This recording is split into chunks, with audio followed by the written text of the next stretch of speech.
Welcome to episode 90 of Star Wars and Scotch. I'm Kevin. I'm joined by Tim. Hey, 90. But today we have two special guests, not one, two.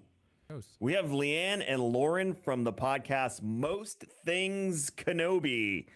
What timing, too, to have you both on right after Kenobi concluded. Wow. I know it's great. Thank you so much for having us on. Hello there. I totally ruined that. I bet you've never heard that before, too. Never heard that. No, Okay. never heard that. Mm-mm. Right. I thought that Well, was fitting. thank you so much for joining us for episode 90. We a couple things we need to get out of the way. First and foremost, we're 56 days from Andor, so we will talk about that. But that's I know, right, Tim? Right? Just bang, bang, bang, one after love another. it. I love Let's it. keep it rolling. So we're 56 days from Andor, but more importantly, have you gotten your King's Coast coffee today? Because it's very important that you get your King's Coast I coffee. was actually drinking some nitro cold brew today. Were you? So no, this is the can that. Why do you? That was very accusatory. Like, were you? No, I was Yeah, saying, it were was. you? Like, It's were right you? here in my hand. Yes, I enjoyed was it. gonna say I've been preferring it over ice. Yeah, with well, like a- yeah. With Most like definitely. a little bit of You could put a little like bit of syrup in there. Like, Yeah. I use like sugar-free syrup. You put a little in there. Very good. Yeah, no. So make sure you go over to kingscoastcoffee.com. I don't know if there's summer swells left, but if there is, you should probably grab it because you probably won't see cold brew for a little while. But if not, there's plenty of flavors you can grab on kingscoastcoffee.com. Well, I asked this question of everyone, and since we have two guests, I'm going to ask you separately, but I want to hear both of your answers. So let's start with you, LeeAnn. Okay. How did you discover this wonderful thing we call Star Wars, and what led you to the point where you wanted to create content around it? It's a great question. It started very, very long ago when I was a kid. In a galaxy far, far away. Absolutely. In a very small town. My parents, I actually come from a Star Trek family, so I don't Ah. actually know how I came in possession of the VHSs, but I did, of the original trilogy. And it was one watch and I was sold, and Princess Leia was my personal hero. Yes. And I was pretty much in it from then on. I We have can't get enough of it. We have a portrait. It's like a stylized portrait. It's not a picture of her. It's painted, but it's her in our office when you go down the stairs, and it says "The Queen, 1976." As send I you a get that picture. for my That's house. really good. I'll send you. We got it on Etsy, so yeah, you can probably get it for your house. But yeah, Yeah. so yeah. But Lauren, what was your journey to Most Things Kenobi from Star Wars fandom? Well, I was introduced to Star Wars when I was pretty young. My dad took me to see the movies when they got re-released in the 90s. So that was kind of when I first got introduced to it. And basically was in love with Luke Skywalker my whole life from that point forward. But then a couple of years ago, I started watching the Clone Wars and I got addicted to it and um, never looked back. Started a blog. I started Most Things Kenobi, and then LeeAnn agreed to come on and start the podcast with me about a year ago. So it's been a really fun, intense journey. Which leads me to my next question on my list, which is how did you two meet?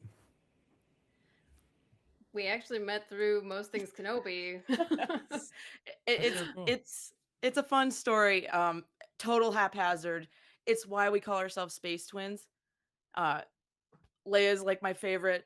Luke is her favorite. We met across the miles, and it was just I was researching stuff about Kenobi on Instagram, looking for a specific piece of art or picture or something, and I came across this account that seemed to be run by a spoken individual. And so I messaged, right? Didn't I leave you a message? And I just thought, like, this person's intelligent, doesn't seem like, some kind of weirdo. So I Yeah. messaged, and then we started just talking, and then we realized how much we have in common with each other. And then once we realized that we're not creeps, we decided, like, we should meet in person. And so we met at San Diego Comic-Con several years ago. And that was like the most appropriate meeting ever, because that was the Clone Wars 10-year anniversary, right? Yep. Yeah. Panel. When they was- released or announced that they were going to finish the show, we were in the second row. Yeah. Yeah, freaking So it out, was- crying. Also, we made it into the little Star Wars show snippet. The Star Wars show that they do online with Andy and I forget Yeah, the other guy's yep. name, but yeah, we're in there for just a minute, like, Yeah, I actually have a faux hawk. I have since grown my hair out, but I used to have this like rock and roll faux hawk thing That's going on, awesome. and Yeah. yeah. So Yeah. I love it. I love it. It's always interesting to meet people who met, because of the fandom or because they enjoyed the same thing. Tim and I have known each other now for like 4 years, but we met through content creation and streaming and all streaming. that stuff. I think one day It was a we were, fluke. yeah, we were talking about something came up about Star Wars, and you were like talking about the books. It was like the And I was like, Spider-Man meme where it was like, "You like Star Wars?" And like, Yeah. "You like Star Wars?" I know that talking meme. about he's talking about the books and the audiobooks, and he's like, you got to start reading them, and I'm like talking about the comics to him, He's and talking I'm about like, you got to Legends start and stuff. And I was reading like, them. And yeah, Legends? EU Oh, Lord. Legends, which is my, go way back there, and then we decided to start. It was originally called Spoiler Cast because we weren't going to stick to Star Wars. Terrible idea. It was a terrible idea. So we did season 1 of Mandalorian, and we had a blast. And then we tried to do season 1 of Witcher, and we quickly realized we do not know nearly as much about Witcher as we do about it's Star terrible. Wars. Oh, it's like LeeAnn could be on that Geralt's cool. He podcast. has white hair. Yeah, Yeah. I can talk about Witcher for hours if you need me to. I can from the standpoint of I've beat the game twice, Witcher 3, Same. and then obviously I've watched, but I've never read the books or anything like that. So it's really hard to like reference outside material, and it was difficult. But then we said, hey, let's start this podcast and just do Star Wars. And we were like, is there going to be enough to talk about? Or lo and behold, like a week into the podcast, Disney was like, hey, we're coming out with these 8 shows in the next 2 years. So Yeah. we're good. Should be so it's- busy for a while. Yeah. And it's amazing because every time we think we're going to have a lull, something gets announced, something happens. I'm sure you both know that too, because you're like planning out your show that week and you're just like, what are we going to talk? Yeah. Okay, thanks. Our problem is that we usually record on Wednesday mornings, and at 10 a.m. when we're done Every seems to time. be Every when Disney time. decides they want to drop an announcement. So our episode releases at 5 p.m. on Wednesday. So everyone's like, why didn't you talk about the thing that they announced? Well, Because you're not clairvoyant witches. Damn you, embargoes. we They try. have something to Yeah. do with it. We try. So I have to ask, and I guess this is more for you, Lauren, since it was originally your show. Why the name? Like, what is the fixation with Obi-Wan? Please take us down that path. I'm super interested. Well, it's really to blame. Blame Clone Wars for all of it, really, because I liked the prequels a lot, but I really didn't like Obi-Wan's character that much until landing at Point Rain in the Clone Wars, and that episode was visually very different to me. It was cinematic in a way that the other shows weren't, but then they were developing Obi-Wan's character in a way that they hadn't before. Right. They were very, very cheeky in the first season, and he was kind of funny, but he was also kind of tutting and like a disapproving mother hen until that episode. And they started to develop that he has a backstory and that he is willing to die for his clones and his partners. And I just found that really engaging.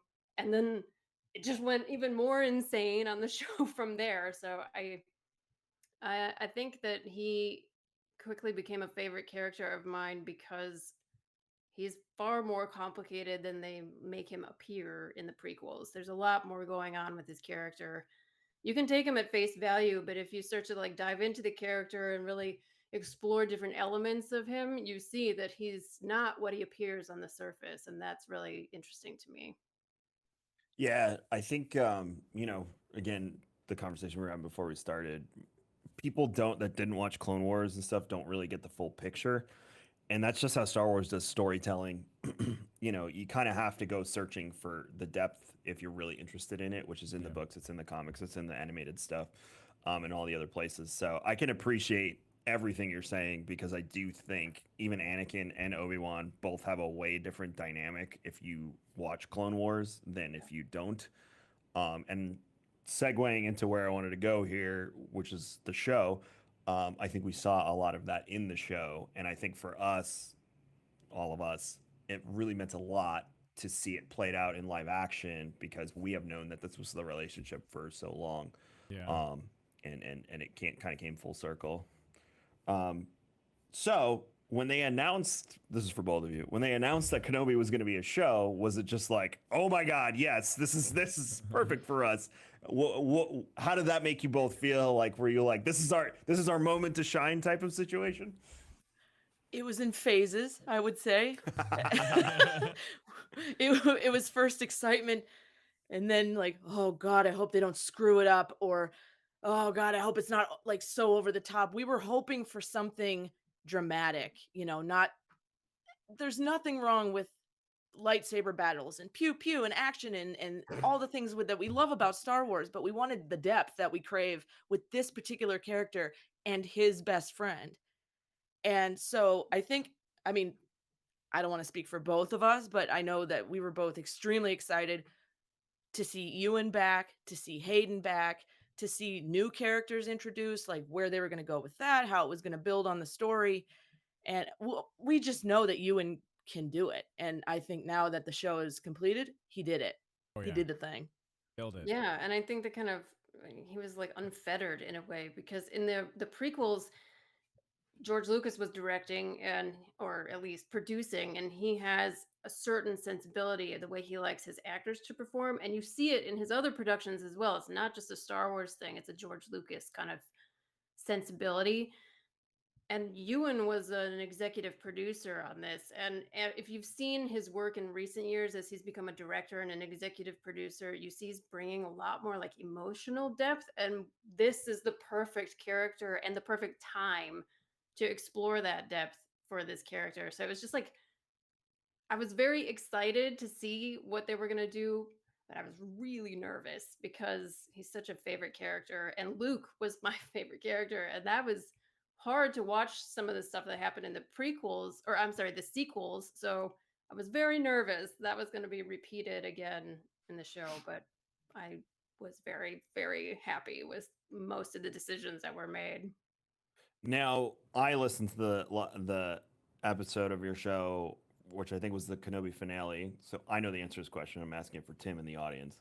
How did you both feel they executed on your hopes and aspirations for the show? Well, there's a lot of I'm- sobbing. Oh, dude. Yes. Oh, same. Yeah. I don't know that I could have guessed it would go that direction in that finale, but I am so damn glad it did. It was the moments the moments between Vader, Anakin, and Obi-Wan were chills, just chills. And I'm just so pleased to get that. It was the closure that I think we all as fans kind of needed because we knew what happened. We can interpolate through to A New Hope, you know, but to see it in such fine form. I will say that there were some misses with the show. I mean, not everything's flawless, but that finale was chef's kiss. Yes.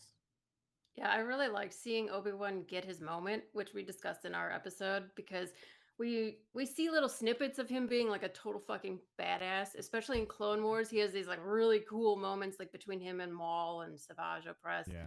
We got to see that in live Yeah. action now when him lifting the rocks up and just So being good. so powerful fighting Vader and using Anakin's moves, like his lightsaber moves against him, which was so cool. Switching hands. Yeah, and I never thought we'd see Obi-Wan slice Vader's helmet open. That I never expected, Mm-mm. and that was Mm-mm. fucking awesome. It We was called so that. great. We called that one. Oh, you and did. Tim, yeah, because okay, so hold on. So Kevin has a massive hard-on for the Ahsoka Vader fight, where Yes. Ahsoka cracks the helmet and the eye changes. He loves talking about that. That's his favorite part. So he definitely was like, "This is gonna happen again. It's gonna happen. The fight's gonna happen, and he's gonna slash, and you're gonna see his face, and his eyes are gonna change." You were almost spot on, Kevin. But I saw an awesome TikTok breakdown of the lights changing for the lightsabers. Yes. On Yeah, when it was that's what they Anakin used and when it instead. was Vader. It was so awesome when it was slowed down and just like when you saw the pacing of it. Oh, again, chef kiss. It was so good. the lighting on Yeah. the planet didn't lend itself to the eye like you could in an animated feature because the coloring is completely different. Oh, most so definitely. so they liked that told the used story with the lightsaber. yeah, that's how Yeah. they told the story. Yeah, it this was time, really through pretty. It was lightsaber really colors. well done. And I'm like I didn't catch it the first time because I was so caught up and just like, holy shit, this is happening. It's so crazy. But like getting to actually like go back and watch that again, you really appreciate just the cinematography that was used for that scene. It was more, even less than the lighting was the voice, because it was like Oh. half 'Cause it James Earl broke in and Jones and out. half Hayden Christensen. Yeah, and Mhm. it was going in and out, and it was almost like this internal struggle that he was Yeah, like having a in that possession, moment. almost like he was fighting a demon. Yeah, so that was actually what got me really Yeah. hard, was him talking, because it was just going in and out constantly. But Tim found this thing, and it was pretty poignant. Was in that fight, he loses the left side of his mask. In the Ahsoka fight, he loses the right side of his mask, and then Luke is actually the only one that can take the mask off of him and actually change Yeah. him. So yeah, that's really pretty, because it's two people that loved him very much that couldn't turn him, but the only person that could really take the Vader helmet off and bring Anakin back was Luke. And I was like, oh, Yep. so well That- done. And that's just a little detail that you'll miss if you really just don't pay attention. Just, Yeah. ah. Well, and it It's goes to show beautiful. that, like, Yeah, if it really is. Luke It is had- beautiful. If Luke had the experiences that Ahsoka and Obi-Wan had and seen what Anakin had done firsthand, he might not have been able to be that person. Oh, sure. Yeah. He But couldn't have been as LeeAnn and I have talked compassionate. about a little bit that he has distance from the horrors, that Vader has perpetrated on the galaxy in a certain sense. He was kind of like out in the desert, protected, not seeing things firsthand necessarily. And that allowed him the emotional distance as well to actually forgive this person and like care Sure. for this person, where the other characters couldn't really see past all the terrible things that they had witnessed themselves. Well, that's why I hate the crappy argument of like, well, he could have just killed Vader right there. It's like, no, he couldn't. That was the whole thing. Like, that's the whole point, is that Mhm. he couldn't bring himself to do it. And that's why he needed Luke. He needed Leia. He needed them to complete the mission. Yeah, So- exactly. It's like, Yeah, he and couldn't, that- and that- kill his best friend. He couldn't kill his brother. Yeah, Couldn't and do that it. that's what made the moment, is that Yeah. he just walked away. He Mhm. he couldn't commit the act that he would need to. And also in that moment, you think he's thinking like, well, if I kill him now, it'll save the galaxy. I also disagree with that statement, because Palpatine's still kicking around. Like, Yeah. you're not exactly saving the galaxy, because No. Palpatine is the true problem with the galaxy. Vader, let's be honest, if you read the comics, Vader's off doing his own thing. He doesn't really give a damn what the Emperor thinks. He lied straight to his face in the episode when he was like, I serve you. Like, no, he hates your guts. Yep. So it was I disagree with that statement, because I don't think it would have saved the galaxy. I think he would have just killed Darth Vader, and that would have It been would the have just end been of it. vengeance at that point. Yeah, which Yeah. Obi-Wan is above, and in Yeah, my that's not- opinion. That's not him. No. Somebody Yeah. was saying too that was maybe the moment where he really returned to being a full Jedi, because the Jedi do not kill unarmed people. And I think that's a really good point. He has been slowly growing back to that over all of the episodes of the Kenobi series. And like that was the moment where he not only had like set down all his burdens that he'd been carrying, all the mistakes that he blamed himself for, but also the moment where he stepped back into the virtue of the Jedi. I thought it was so beautifully done. Now, That's a good I don't know show. how tuned in with the video games you are, or especially Jedi Fallen Order for this one. But Tim and I, at one point, we swore Cal was going to show up, and then when they had the moment where they were like, "No one's stupid enough to break into this facility," and I was pointing at the screen like, "Wait a minute, I do know someone that's stupid enough to break into that facility." Pretty sure he did it, right? He did. I played as him while he did it. But the bigger picture here is leading into like Jedi Fallen Order Survivor storytelling, which will give us, because that takes place right around when Kenobi did, and then also, there's Bad Batch not in timeline. I'm not saying crossovers in the sense of the show's crossover, but do you think we see more of Ewan as Obi-Wan, even in animated or not? Do you think we see more of Hayden as Vader? I'd love to hear your thoughts on that. Well, what I want and what will happen are two totally different things. Always. I would love to see Ewan again. I think he would do it. I don't know that it will happen. And I'm not sure that a cameo of any kind of Obi-Wan would sit right unless it, was more storytelling on his end. I do feel that Hayden, maybe as a Force Ghost Anakin, could show up in the Ahsoka show. That is kind of me hoping and seeing the realism in it, because it could forward the story. I mean, I don't want gratuitous stuff. I want it to actually propel the story forward, the character growth, etc. And man, that would be a coming together of all of my worlds if that happened in the Ahsoka show. But I mean, anything's possible. I really thought we would see Cassian or Cal in this show, and we didn't. So I don't know if we'll see Obi-Wan again. I don't know. What do you think, Lauren? I think we have a better chance of seeing what the hell's his name, the Jedi they talk of, Quinlan in Andor than we do seeing Ewan or Cal for that matter, unless, and Tim and I both agree, unless there is some link to the game, Cal will not show up in anything. It has to be something that, like, you saw this play out and then it's going to happen. Something's going to happen in the game that links to that. You won't see Cal. Quinlan, on the other hand, I could 100% see him in, that would make sense. In Andor. It's a much easier crossover. And they said he's off working with the rebels. He's doing the path. Yeah. What do you think, Lauren? Well, isn't Anakin or Vader confirmed to be in Ahsoka? Is it confirmed? I don't know if it was confirmed. I thought Hayden said that he's working in other shows somewhere. So I thought that was confirmed. I don't know about Obi-Wan. Like, that might cheapen what has already been put out, and I would hate for that to happen. But I would really love to see Force Ghost Anakin appear. Like, he could be in the Book of Boba Fett or any of the Mandalorian episodes. How they keep, like, weaving Luke in there, and now Ahsoka's in there. They could somehow make that happen, which I know would kill LeeAnn. She might need to be revived afterwards if that happened. I mean, I Book of Boba Fett was great. Like, it was fun. It was fun for me. That's what it was. It wasn't like this groundbreaking show that changed my life. But obviously, the Mandalorian episodes were pretty important for what's coming in the future. But, you know, the whole time watching Book of Boba Fett, I was just like, this is fun. It's Star Wars. It's cool. You know, we're learning more about Boba Fett. That's fine. But when we saw Ahsoka on what we now know as Ossus, and she said, I'm a friend of the family, I almost dropped to the floor and started crying because again, and this goes back to what we said before the show, if you watch Clone Wars, you have that relationship. You possess the knowledge of 7 seasons of that, how important that line is. You know, and that just crushed me so deeply and so hard. I was a mess. So my theory for Hayden is that they're gonna use Vader as just like a fun piece to throw into new shows. So I think like having him show up in Cassian or in the Andor show would make sense. We saw him in Rogue One, so like that for that kind of crossover, that would make sense. I think we'll get a Dr. Aphra show. If we don't get a Dr. Aphra show, I think they'd be really stupid. They would be missing many marks. Like, you have a female protagonist and a very fun protagonist. She, like, to have like a female essentially Indiana Jones in a Star Wars universe is just awesome. She's so cool.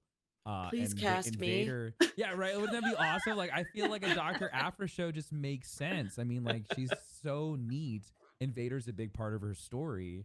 So for like, that's where I think we'll see. And then also, did you see that the whole Johnny Depp thing is apparently gonna come back for Pirates?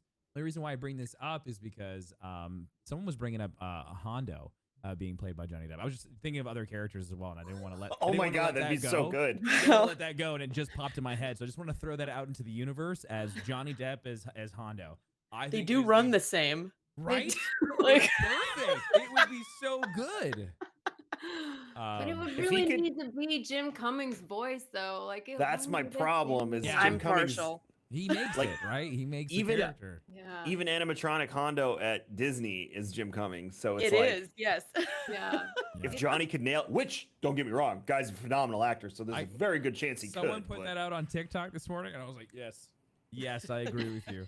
But anyway, so that's my theory with Darth Vader is that he wants to be that character. I think that him coming back to as that character was his redemption arc for him as an actor, and I think he felt it. He was like, no, this is who I'm supposed to be. Yeah. And so he finally gets to truly be the full Anakin Skywalker. He got to be, you know, the young Anakin that everyone kind of makes memes and makes fun of, but now he finally gets to be that character that everyone really knows him as. And my God, he can still handle a lightsaber. Hayden can handle a lightsaber like no other. It turns me on every single time I see it. Oh, the flippy behind the back business. Oh, it's so good. I love those TikTok tutorials. I still want to try it with it. I know. They gosh, do the I don't Anakin know spin. how I'm like, they I'm gonna do hit it. myself if I try it. But... See, you're talking like me when Ahsoka showed up in Mandalorian and she's in the woods and you can't see her and then you can see her and then she's Oh like, So yeah. I was So like, good. oh, I'm sweating. This is whoo. So good. She over time, I won't say she's my absolute favorite, but she became like top 3 for me because I read her book, I watched Clone Wars, and then when I heard she was going to be in live action, I was like, oh my god! To the point where Yeah. I built my lightsaber at Disney, and I did Mace Purple to start because I wanted to be a badass motherfucker like Mace Oh Windu. yeah. Oh yeah. And He still thinks I he's wa- alive. I walked out. Ridiculous. Well, most of the internet does, Tim. I can't wait to prove you wrong on that one. And then the Force can break a fall. And then I literally walked out. If you've been there, you know what I'm talking about. Turned around, went around the corner to Doc Ondar's, walked in there. I was like, do you have the white lightsaber crystal available by any chance? They were like, yes, here you go. I was like, thank you. Pop that Perfect. sucker in. Got videos of me and my daughter. She's got her Rey yellow. I got my white Ahsoka. And we're like, I so, yeah, love Ahsoka. it. That's adorable. Ahsoka is her story is just too damn good. It's really good. And Were her you at journey- Celebration by chance?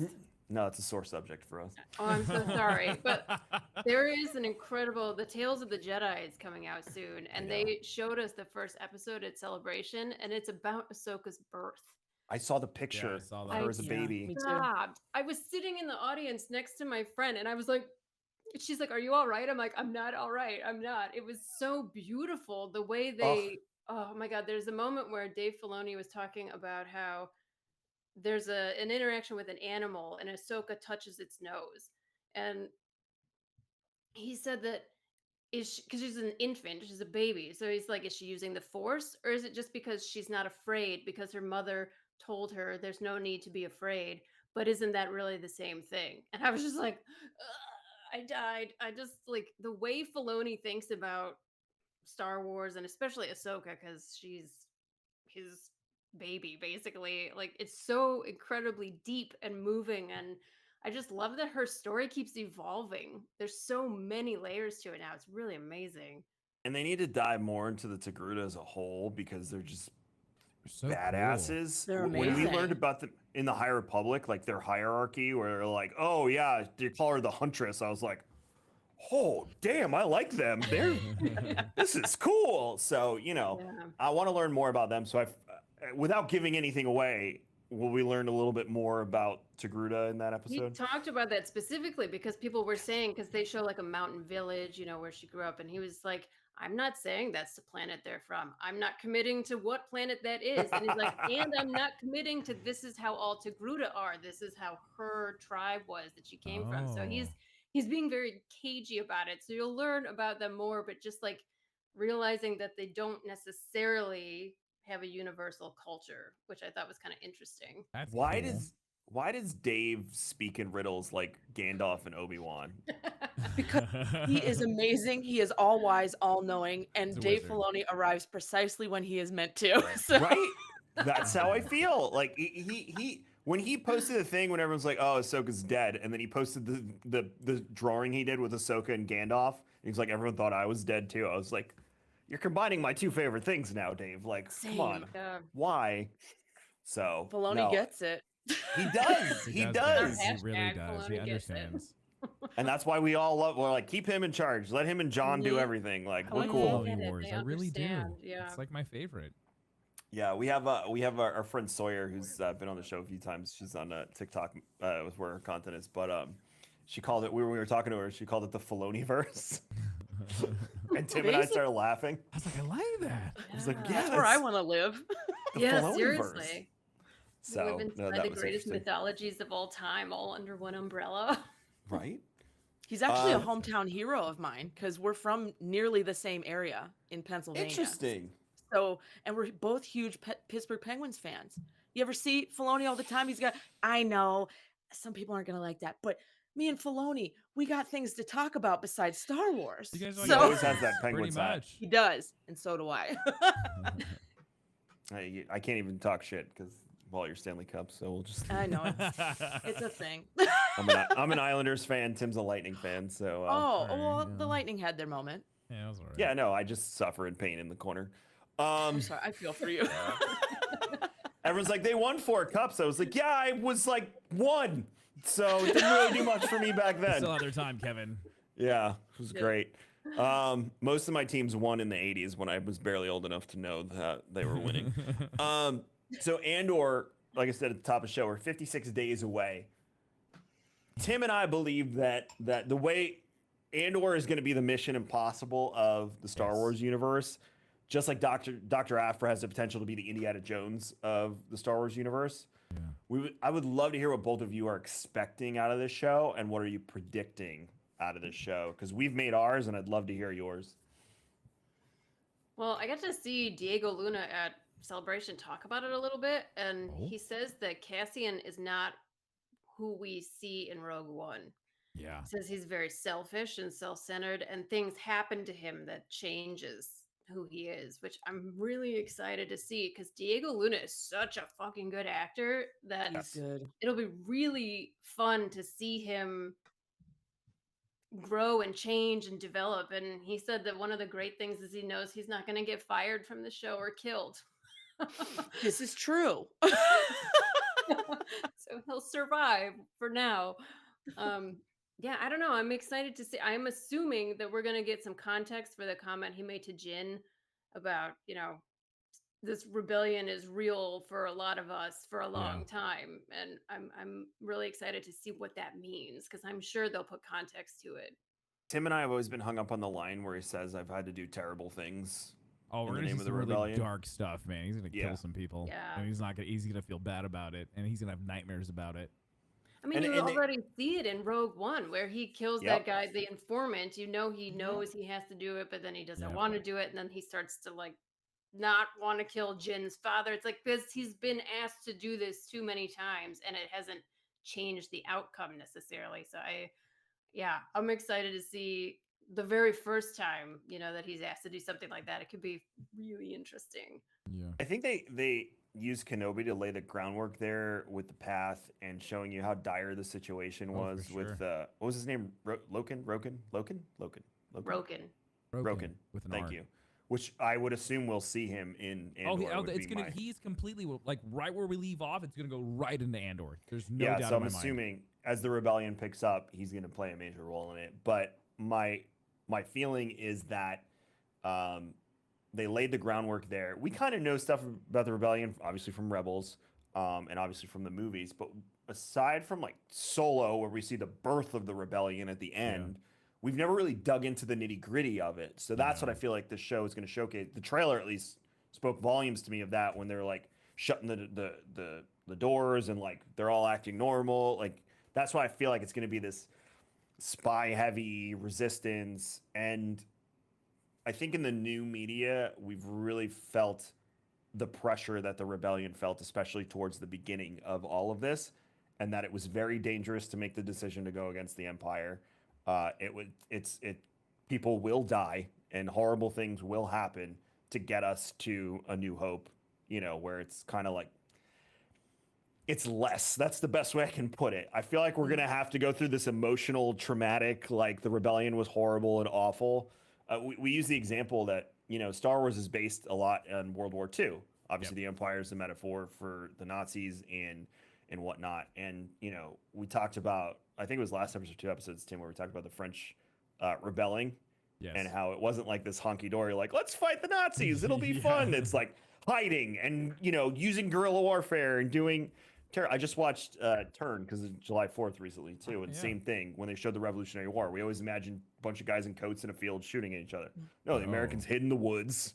We're throwing, tomahawks at the British and doing all the dirty warfare. Yeah, so I feel like that's what Andor is going to be. It's that dirty, get my hands dirty in the name of the rebellion type of thing, based on what he says in Rogue One, where he says we've done terrible things in the name of the rebellion. So I'm interested to see. But I think we'll get Bothan spies. I think we'll finally because that's Death Star 2. Yeah, but do you still think we'll get some Bothans in this show? I'd have to ask Mon Mothma. All right. Ooh, she looks amazing in that show, by the way. She looks awesome. Yes. That actress has been that character for so long, and she looks exactly the same. She hasn't aged, exactly. right? It's It's crazy. weird. Now that's the magic. There's your witch that you were like, yeah, she's That's got some it. magic going It's an on. Irish witch. I'll never Do you- age. Do you think we see familiar characters? Is going to be mostly introducing us to all these new people? Because I don't think we saw anyone familiar besides her in the trailer, and obviously Diego Luna. I don't know. It's possible that we could see. LeeAnn and I have talked about hoping kind of to see Bail Organa. That'd Yeah. be cool. That would make sense. He was in that. I would think any of the senators that you saw in the room of Coruscant in that deleted scene for episode 3, where like they're literally like meeting as like the rebels Yeah. for the first time. Like Yeah. anyone in that room would make sense, I mean, except for Padme. Or when they were meeting with Galen in Rogue One. Yeah, that too. That's true. Also, could we take a moment to appreciate Dad Bail Organa as like the cutest, sweetest man I on the love him planet? so much. so great. One of the best parts of the show, honestly. Yeah. Like his relationship with Leia, I just so good. it's so Also, great. little Leia is adorable. I love her. I didn't know I that have I a- her in my life. She's amazing. I She's have a 3.5-year-old, so she hit me right in the feels because it was like looking at my kid who's also rambunctious and crazy. Tim knows her, so he can back me up here. They did such a wonderful Oh, job. dude, I'm so sorry. She's gonna be such a bad influence on your son. I can't Dude, wait. oh man, when she's a teenager, it's gonna be I got the other one who's a teenager. She's a pain in the ass. I can't imagine what this one's gonna be like. At least she likes Star Wars. The thing that got me was when he would talk to her about something important. He always knelt down Yes. to make eye contact with her. She's just Yeah. a Yes. good person. The little things that got me. So he was just like I would love to see him in Andor. I don't know if they could pull this off, but wouldn't it make sense that I don't even know if he's Admiral or ISB, but Wolf Yularen would be in the show at some point? That would be so cool. Interesting. Yeah. But I mean, like he's still an admiral in the Imperial Navy.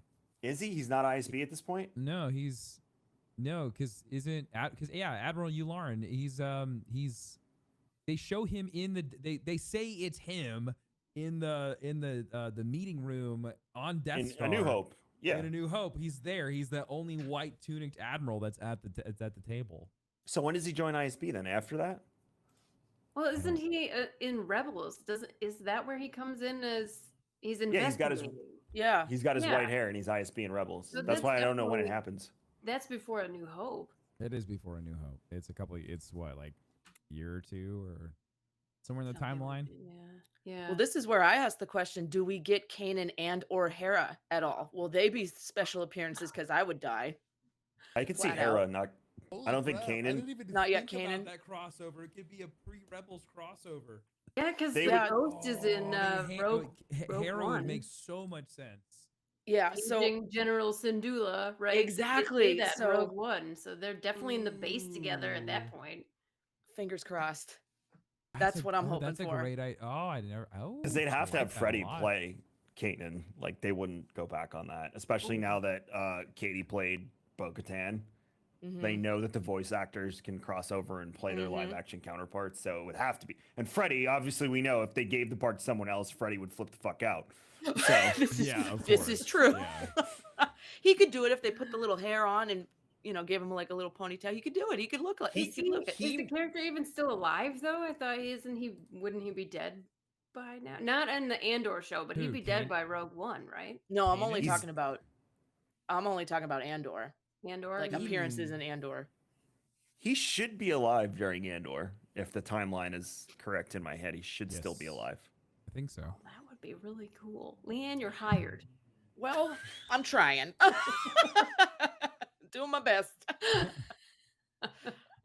I'm trying to figure out when he joins the ISB. I'm literally on Wikipedia, right? Okay, here we go. Eventually, with his new order, Yularen resigned his admiral's commission in favor of pursuing a career with the ISB with the rank of colonel. His first assignment was heading 14 BBY. God, okay, that doesn't help because I don't know the numbers off the top of my head, and they just changed them all. Well, okay. Well. So 14 BBY. Yeah. That's 14 years before the Battle of Yavin. Okay. Doesn't help me. I mean, so I'm just telling you, BBY is before Battle of Yavin, and ABY is after the Battle of Yavin. I'm on the 14 BBY entry for Wikipedia and looking at all the historical events that happened. No. So, okay. Actually, I found one. The Ryloth Insurgency is in 14 BBY, which we see played out in Clone Wars. Mm-hmm. Yes. Which means, what? He's an admiral. That doesn't. I don't know, Kevin. You've gone so far down this rabbit hole. This is a Baloney really save us. nerdy rabbit hole I'm down right now. It really is. You've gone far. Yeah, I'm gonna click out and just accept defeat and know that one of our viewers will be like, "Hey, Kevin, actually, this is the timeline of events of how to play it out." Tweet at Kevin, not at me. Tweet at him. That means you have to tag Tim too, and MostThingsKenobi, please. Hey, well, we'd love to join in. I need an answer now that we've gone this far. You won't get it till probably 5:30 tomorrow because we post the episode at 5, which means by the half an hour. So we'll be like, hey, I heard your thing. This is how it played out. We have feelings and opinions. I had said once online, someone asked me, and they were like, is he still an admiral or ISB? Actually, on this very subject. And I said, I'm not actually sure when. And someone chimed in, they're like, well, if you read book blah, blah, blah, blah, blah, it states that he joined ISB at this. And I was like, okay, sorry. What that guy said below me. That's why I do that a lot. I crowdsource when there's something I'm not sure. I'm just like, hey, fandom, anyone have an answer for this lovely person who has a very complicated so much question? material. There's just so much damn material. It's impossible for any one person to digest all of it as much as I would love to. We got to crowdsource. We'll be dead before we can read all the books. Tim, do you think our viewers know that that's why we stopped doing the live episodes? Because they kept correcting us? No, that's not why. It's because it was so inconvenient, Kevin, for us to stream at 7 Because they were o'clock. correcting us. Yeah, it's because they were correcting us. I'm tired of reading you guys. No, I'm kidding. You guys are great. So the way they're making Andor is the directors are actually working in 3 episode blocks. Oh, that's so interesting. Instead of like Mandalorian, where they did it, Rick would do one episode and then Deborah would do another episode. It's you have 3 episodes and then they move on to the next director, and there's 4 of those. Do you think that will help with the continuity of how the story's being told, or do we think this director group, which is probably the same one they use for everything at this point, is so tight knit at this point that they can tell unilateral stories across each other's episodes with no issues? I think they can do that. I was going to say the same thing. Yeah, but personally, I find that there's a lot of continuity errors with their storytelling. I find that their style is really inconsistent, and LeeAnn and I felt, especially with, was it the last Mandalorian like the last 2 or season? 3. Oh, or was it Book of Boba Fett? Either where we were like, they can't decide: are they a kids show? Are they funny? Are they being serious? It was kind of both, but yeah, it was all over. There was all continuity. I felt like the first 2 or 3 episodes of Kenobi was going real strong and in a spiritual way, and then we kind of got completely out of that for the last couple of episodes. And so I feel, and Lauren, you said there was a different director. There were 3 sets of writers. Yeah, writers, all the same director. So yeah, Deborah was the director. Yeah, visually it had a similarity, but yeah, so I felt like I could sense that. We definitely talked about it. How we felt a difference there. So I hope it doesn't feel that way with Andor, but I mean, there's great potential there. It's the same director and I think writer as Rogue One, at least is an executive producer. I don't know if you wrote all of the exact same, like if you wrote all the episodes. I know he's the director for the most part and like showrunner. So I'm hoping it has a consistent tone. I think that if you stick with a similar production team, at least for certain blocks, those blocks should at least feel consistent, which I'm okay with because, like, for example, A New Hope had a different production team than Empire Strikes Back and Return of the Jedi. They all have different feels. They all have different cinematographies. And, Lawrence Kasdan didn't write all of them. So you can see that the movies can have different tones and slightly different texture, and that's fine. But with like The Mandalorian, to me as a film student, it was very obvious that they did not have the same production team for every episode. Their producers, their writers, and even their cinematography was just all over the place. And that was frustrating to me because I thought it kind of detracted from the story occasionally, not all the time, but sometimes. So what I saw of the Andor preview, it looks really good. So I mean, if there's good writing, that can really save a lot when there's like inconsistencies in production. So Sure. it really kind of depends on what the finished product will feel like. But I think it's fascinating that they're doing it in blocks. And didn't you say that each block represents like 1 year of Andor's life or something like that? We use each block to represent a year. We'll move a year closer with each block. From a narrative point of view, it's really exciting to be able to work on something where you do a Friday, Saturday, and Sunday, and then jump a year. That's from hypebeast.com, by the way. Yeah. That's cool. Yeah. And there is a season 2. They already Yes. announced There's that. 12 So we episodes know per that, season. and I think that's something that's really cool is they know what they're working towards. Yeah, it helps. It really does help. So I assume, like we all assume, that Filoni has an idea of what he's working towards with Mandalorian and Book of Boba Fett. I do feel like there's an endpoint they're working towards, and just like season 1 of Clone Wars, kind of like taking its time and being slow and laying groundwork. I feel like that's what they've been doing with Mandalorian and everything. So it'll be really interesting to see when all of these lines of stories converge at some point. Mhm. I'm sure there will be a moment where our brains explode. I've had a few of those already. Yeah, yeah. right.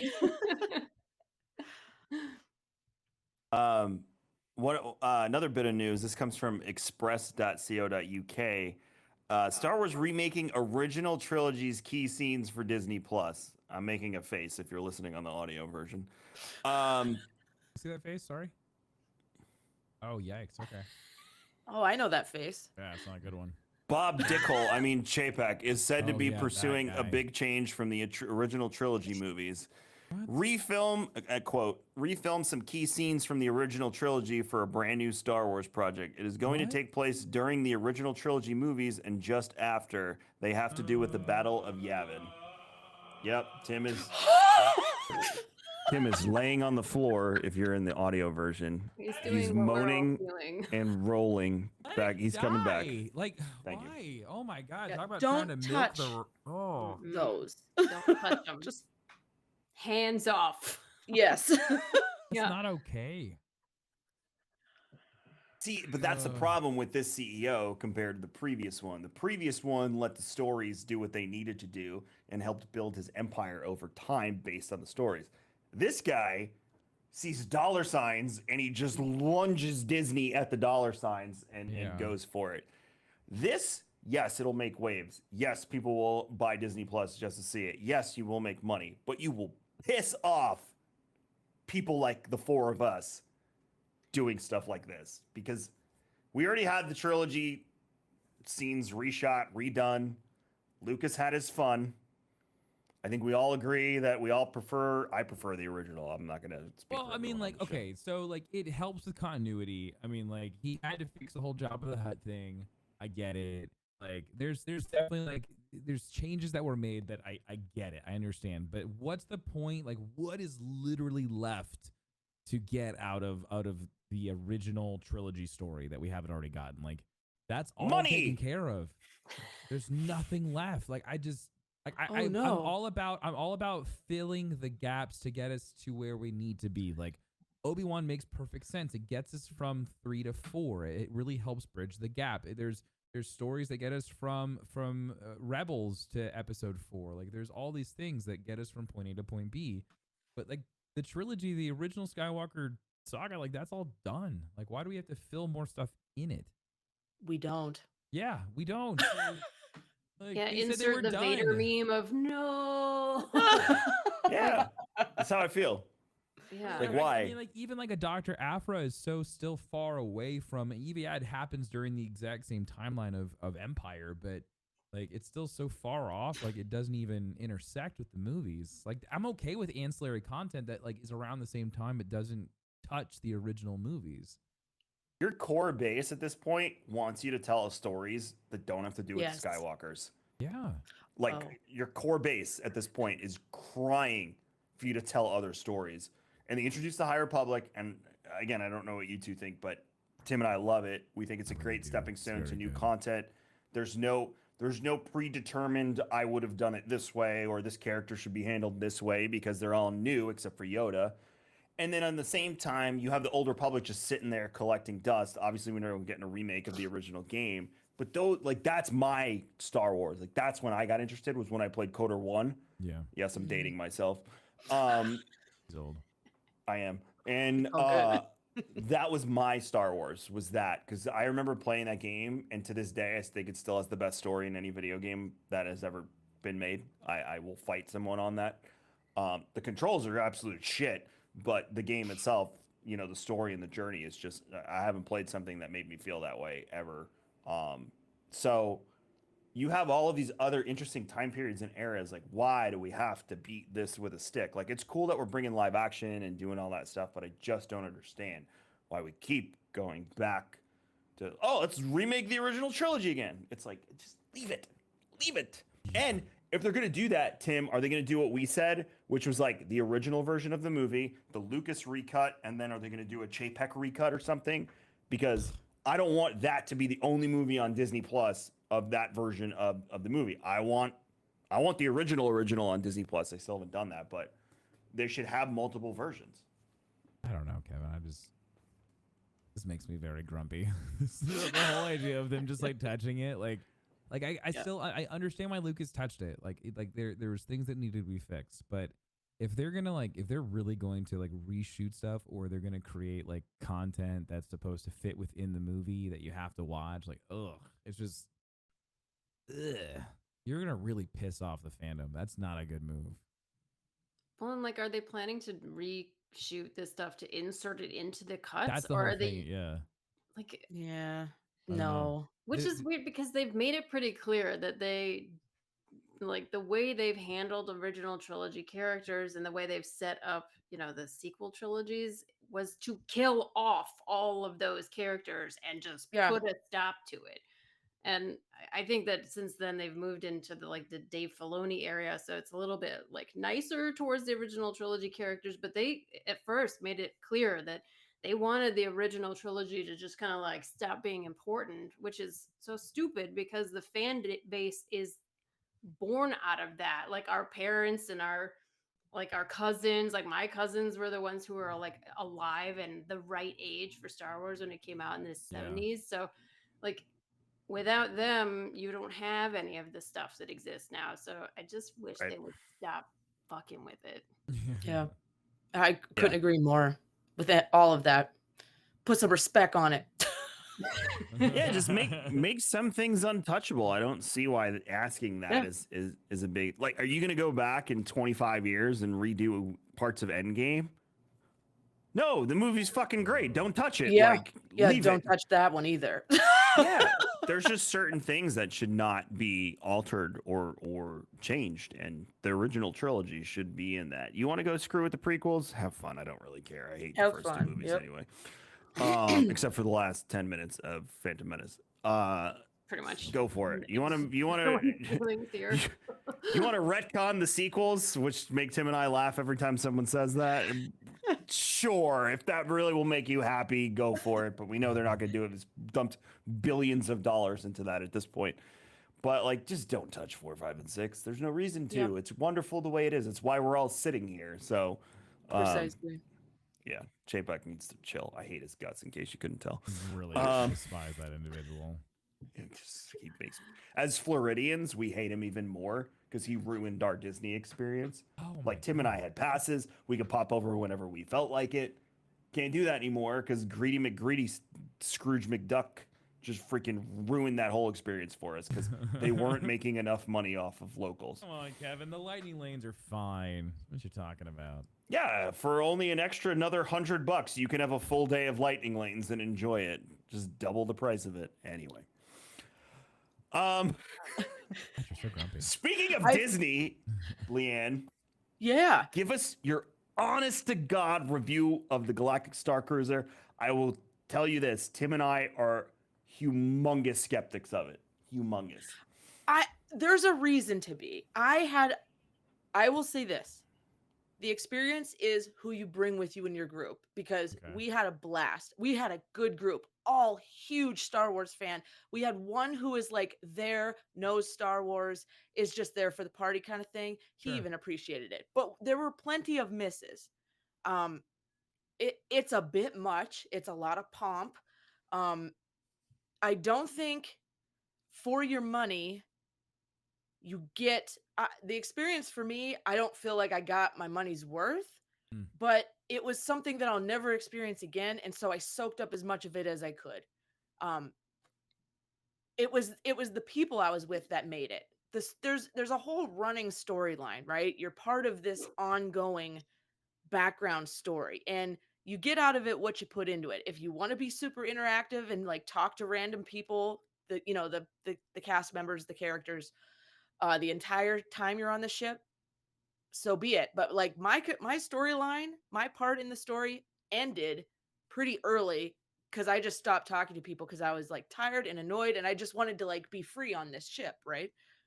So, but other people had in my group had a tremendously fun time because they were in it the entire time. And so I think it's a personality thing. What they're charging for it is exorbitant for what you get. I really do think. But one time experience, yeah, I liked it. I would probably not do it again unless we had the same group and they changed the storyline over. But there were moments that were really cool. There were just things that we couldn't figure out as a group why they didn't do when they had so much opportunity to do. There weren't more characters or species of aliens walking around. Like it was kind of the same 6 people in the storyline that you could interact with and no more. Oh. It's like you could have a Togruta walking by. You could have any kind of character just walking by that doesn't necessarily have to be part of the storyline, but could add to the experience of it. We couldn't figure that out. Why are the beds so damn uncomfortable for the money we're paying? Those beds are atrocious. I slept on the couch. We had the suite. Yeah, and so like the pull-out beds, they come out of the wall, and then you have like the master bed itself.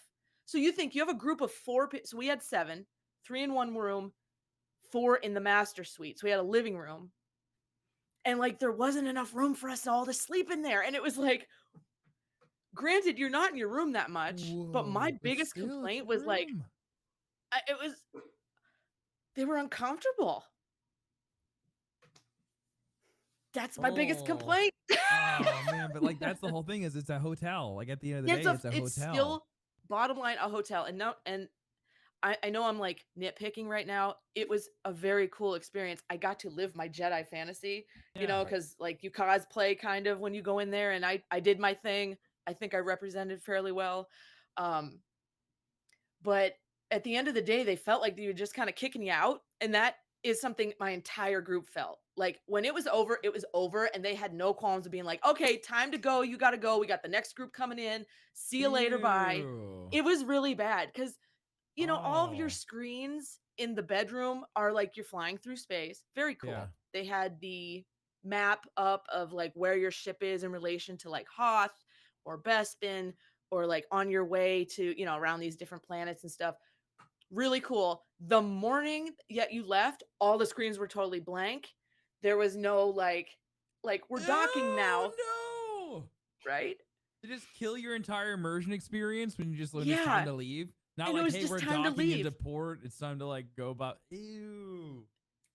Oh. So that was like the biggest foul that all of us in our group said that they committed. It was a real harsh, like, your experience is over, time to go. Rides do a better job of like saying goodbye. Yeah. Which like we got VIP entrance to all the rides. Like we were on the rides first before anybody. We had these little pins and you could get free drinks and free food and stuff in Batu. That's cool. It was nice. There were perks. The fanfare of it all was well done. I mean, the ship was gorgeous. It was very Star Warsy. They didn't skimp on any detail. Oh boy, though. Just that the harsh exit. Yeah, that would piss me off so much because that sounds so deflating. Disney prides themselves on immersion, and that would kill the whole thing for me, to be honest. Well, so my two friends, Derek and Corey, and I did an entire episode. So if people want the full, like, non-biased, like, pros and cons, I would suggest going to one. I don't forget what episode it is, but we cover it. But It was just before, I think, the Kenobi series stuff. so like episode 51, 52. Anyway, I'm gonna look. if you want the full explanation, I'm just giving you the hot takes right now. But like 51. it was 51. Thank you. Thank you. Nice job, Kevin. They like the first order, because this is all like sequel era, right? Yes. And without giving away any spoilers for anyone who's listening who might want to go, it's all sequel era characters and feeling and names and stuff. So the first order was actually the most entertaining part of the entire experience. And the one thing I really love, speaking of Knights of the Old Republic, I believe they have a lot of oh, now I'm not going to be able to think of it. The planet with the ring around it where they build the ships. I literally wrote about it. The Starforge? No, where they built the I know what you're talking about. Coder The 1 or drive Coder yards. 2? The drive yards. the drive yards, the Kuwati talking drive about. yards. They Ah, actually okay, yes. they actually put that in as part of the experience, and I was like, okay, I'm into Oh, this that's because this cool. is a lesser known planet, and I like when they do that kind of stuff. Yeah. And so I was like, oh yes, they got the Kuwat in here, and like, oh, it's beautiful and all this stuff. But your Jedi training, your onboard training, and that, the stuff that they make you do like as activities, it's all fun. It's just part of it. Yeah. But man, the exit was so harsh that we thought maybe it was an error with our screens. Like Oh my god. It's so not Disney. Yeah, I'm gonna have to ask you this question too. So since we're talking about Batu and you've mentioned that it's in this period between episodes 7 and 8 or 8 and 9, does it tick you off that they've started introducing non-period accurate characters like Boba Fett just shows up? Like, why? I can see the reason why, so you can get a picture. Yeah, but they said they weren't gonna do that. But if they really want to ticks me stay off. on theme, stay in the right period. Yes, I am with you on that. Don't introduce people that aren't even your cruise, even like the whole cruise is set about a certain time. It's Kylo and Rey. They have like a love story thing, right? Isn't that a part of the narrative? There is no love story. It's a very Oh, big it's not a hate love story. story. Oh, it's a hate story. Okay. Yes. There's a lot of conflict. Okay. But like that's at a specific period of time. And so like I for me, honestly, when I saw the picture of like, you can now take pictures with Boba Fett, I'm like, why? Yeah. Why can I do that? So, Yeah, It it doesn't keep fit. it up. but that's the whole They thing couldn't- is like they shouldn't have locked it into a time period. That was their Exactly. biggest mistake. I was agree the with biggest that. mistake. Batu, then that's the cool thing about Batu, about Black Spire Outpost, is like that's timeless. Like that point, that period, like that location has been used in multiple eras in Star Wars now, that because they wrote it into the story. So it could just be this thing that's there. It doesn't need to be locked into a specific time for it to be Star Wars. So Yeah, I think they pigeonholed themselves. I also think they did that based on the idea that everyone would like the sequel trilogies or trilogy, and it didn't do as well as they thought. Because I think they thought they could do that as a time period and then throw everyone. Well, this is for Florida, not necessarily for LA, but they could put everyone in Launch Bay that was not of that time period. Tim, I don't know if you've both been to Hollywood Studios. Yeah. They have a separate area that is not in Batu called the Star Wars Launch Bay that's been there before Batu, and that's where you can meet Chewie. That's where you meet, whomever. Wow. You can meet BB-8 there and stuff. I don't know if they have that in LA. I don't think they do. I don't think so. But yeah, I think they thought like, all right, we'll put them in the Launch Bay, and then this will remain time. Because when I went the first time and the second time, the staff, the cast members were RPing with me and my son. To the point where they corrected me on, I got green milk, and for some reason my brain farted when my wife asked me what that was from, and I said, oh, this is what Luke drinks in the cantina on Tatooine, and the guy behind the counter was like, actually, that's what Luke drank on Octo when he was in exile, and I was like, you're right, I'm wrong. No, but and then I'm so mad about that because anytime I've gone, no one has RP'd with me ever. I'll go with you and I'll make sure they do. And then my son was wearing an R2D2 shirt and they were like, oh my gosh, is that the legendary droid R2D2? We've heard of his adventures with C3PO and the legendary Jedi Luke Skywalker, even out here in the Outer Rim. Just little stuff like that they did that I was like, okay, this is cool. I remember my wife came back from getting us food and she was like, they asked me for credits. What the fuck is a credit? And I'm like, that's the money in Star Wars. So just go with, just give him your card and walk away. She's like, that's what I did, but I had no idea what he was talking about. Star Wars, because I never got that experience. I felt very much like cattle last time I went. Did not enjoy my experience last time. We'll go when it's dead, because that's when I usually go, and then they'll probably have more time for you. That's what it is. You know, I will say on the Starcruiser, they spoke in Star Wars speak, and there was their own language, and you never felt like you were off planet. They asked you where you're from, you said a planet, they said a planet back. It was all very, everything was credits, everything, they all had their own sayings, like all the wait staff, they all had their own sayings, and they stayed in the storyline even as it was happening. So it really felt like you were somewhere else, which I liked. I mean, it felt different there.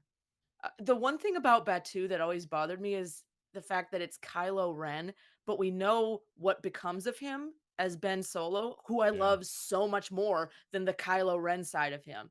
And so I hate that he's stuck RPing on Batuu as his evil, when we know he redeems himself and becomes like this amazing, what he should have been. They don't have an antagonist now. Like that's what happened, is because they had this entire story, and now they don't have a bad guy to show off at a theme park. And you can't bring Darth Vader into Batuu. That's not going to make sense. It would have made sense if they wouldn't have locked it into a time period, but now the only place you ever see Darth Vader is out by the Star Tours building. They could parade the Emperor around in like some sort of weird vessel machine and scare the shit out of all the kids. That would be awesome. Could you imagine I'm Disney does Halloween Horror Nights? Okay, they do a haunted house in Batuu, and that's it. He's like the house boss at the end. It's the Emperor. That would be actually amazing. Yeah, that'd be sick. That'd be and so terrifying awesome. for the children. I remember when we went, because the stormtroopers screw with you. My son was young at the time, and they started messing with him, and he got really upset. So he was like holding on to me, and then he walked over, and my mother-in-law like saw Rey, and she was like, "Oh, go meet her." She has no idea who Rey is. So go meet her, and he knew who Rey was, so he ran to Rey, and there was like a kid in front of him that he like booked it and round the kid, and I was like, "Oh my god, no!" But she leaned down, just like Bale when we were talking before, and she's like, "Are you okay?" And he's like, "The stormtroopers were so mean to me, and they scared me." And she goes, "Stay here. I'll make sure they don't hurt you." And then welcome next kid. He's standing next to fucking Rey. I'm just like, that's so cool. This is great. This is cool. great. More of this. This is fun. Yeah. Like, that's amazing. But yeah, like that's how it was when we went. I don't know what Fugazi experience you had, Tim. Yeah, what the heck, dude? I got to roleplay with Rey on the Starcruiser. That's exciting. I interacted. That part of it I like. Part look really cool when she like when she comes out with the lightsaber. Yes, and that was cool. Everyone miserable. It looked cool. Okay. So the first, I believe, my best friend Derek, who lives near Orlando, so he's like annual pass holder, local. Yeah. He experiences all the same disgruntledness that you did about the lightning passes and all this stuff. So Nice. he's the one that said that in the initial phases of the Starcruiser, they had a much worse version, and then the version that we got of the actual blade that she ignites was much better. Good. So I went in spoiler free. I didn't know all this stuff, but he was like, "Oh, it was so much better than what I saw before." So what I saw was cool, but I didn't have anything over. Yeah, there was no floppage. Good. No floppy lightsabers there. Good. Yeah, no, the fight was fantastic, and in fact, kudos to those two actors, because the Rey actress couldn't tell, it was that good, but they had her on like a track, and she lost her lightsaber at one point as part of like the whole thing, and Kylo's reaching out to her with the Force, and she must have been on like a treadmill that you couldn't see, because she was held back, frozen, and she just like came towards, and I was like, okay, I'm into this, I love this, I don't care, I'm living Star Wars right now. Like, it was enough for me, so there were some great moments. Totally nerded out about it, but yeah, they were good. Those two were good. Tim, I still say we wait for the 50% off. We're Florida gonna have to resident wait. discount. I would wait for the discount, dude. 50% Most off. definitely. Yeah, I think that's what we're gonna hold out for. Now, I Yeah. have to ask you, Lauren, has LeeAnn's experience convinced you to go, not go, or wait? I don't know, because like she was kind of showing me what was happening while she was living through it. So I saw the tweets. Yes, that's yeah, how I knew. so I wouldn't have really too many surprises in it right now. So maybe later we would go. We could definitely write it off as a business expense if she Yes, and I you wanted to can. go again. 100%. Um, I'll ask this one last question, LeeAnn. Yeah. Can they change the experience so if you went back in 3 or 4 years, you wouldn't get what you had when you went this year? Yes, and I say that confidently. The experience, they could change the experience, or given the variability of the 7 people I had in my group and how different our experiences were and our different storylines and how they progressed, I could have a totally different storyline experience if I went next week. So I think they have enough flexibility where they could reinvent this thing and get more people to come back. But even so, if they don't in the interim, I could go back, get a different bed, and have a totally different experiences for the storyline. So yeah, I say yes to that, all of that. Just bring your own pillow because Disney's notorious for having shitty pillows. Oh, man, Yeah, those pillows are it was those beds were. Just get lost in them. I like my Hit your pillow. head. I like a hard, firm pillow, Tim. That's why. Because you are old. I am. Make sure We've my been neck over this stays like straight. at least 5 times. I even have a pillow that I can switch to, Tim, that has the groove of my neck in it, Oh, very nice. so I can just. You know. Well, LeeAnn and Lauren, thank you so much for joining us. We appreciate it. This has been a wonderful conversation, getting to know you both and your journey through Star Wars and your show, Most Things Kenobi, which I've listened to scattered episodes. Again, my favorite one was when you both talked about like the finale of Kenobi. Because one thing I appreciate about your show is you're brutally honest. You do not bullshit. You don't sit there and like try and sugarcoat anything to make it for Star Wars fans. You're like, this is what happened. This is how it was. And this is how it made me feel. So if you want like a similar thing to what Tim and I do, where we're just honest about how we feel and we're not trying to like get that Lucasfilm sponsorship, Most Things Kenobi is definitely a show you should listen to. But I'd love for you both to shout out anything you want to, anything you're working on, whatever it may be, or just a show in and of itself, and let the fans and folks know where they can find you. Well, first of all, thank you to both of you because you're awesome. The whole team is awesome. Aw. Thank you for having us on. Thank You you. are like-minded souls. And Lauren and I like honest, real Star Wars fans, and you guys are it. So thank you for that. yeah. Thanks. Well, we were actually, I think we listened to your episode of the episode before the Kenobi finale, and I messaged LeeAnn. I'm like, they're literally saying exactly the same stuff that you and I Yeah. said about Reva fighting Vader. She's like, we're kindred spirits, clearly. Look at us. But yeah, over at Most Things Kenobi, we're basically just trying to grow a community, and even our Patreon is really a community-based experience. So our people who are our patrons, we have monthly hangouts online. We do polls where they get to pick our episodes and stuff like that. So it's really, we hear this all the time, that people who feel like they don't have a place to talk about Star Wars feel like they can come and talk about it with us. Like we try very hard to interact one-on-one with our listeners as much as possible. So if you need a place like that, everyone is welcome. We don't really tolerate any kind of bullying whatsoever. So it's really just a place to come and be yourself. So it's been the most fun thing I think I've ever done. And your Twitter handle where we found you is Yes. MTK_podcast. So if you want to check them out there, you can. Is there anywhere else on the internet that people should go to find you both? Yeah, you can find us at, MostThingsKenobi.com. yeah, MostThingsKenobi.com has links to absolutely everything. We have a very active presence on Twitter and Instagram. We're at MostThingsKenobi with underscores between the words. And we also have a Tumblr as well. So, and a YouTube and everything. But you can find all those links on our website. There you go, MostThingsKenobi.com. Again, thank you to you both for joining us. And hopefully we see you on an episode in the future. Yes, for sure. But Tim and I are out for this one. fb.gg/darkness429 is where you can find Tim Monday through Friday, 9 a.m. ish Eastern, unless he's recording a podcast with me and then he's late. Yeah, then we're really late. And then everything I do, you can just go to rareshop.co. That's where all the important stuff is. If you want to correct me about Admiral LeeAnn, you can do so at KevinXVision on Twitter or KMagic101 on Instagram. It'd probably be easier on Twitter. But thank you so much for hanging out with us. I think it's my turn this week, right, Tim? Yeah, you know what? Fine, you can have it.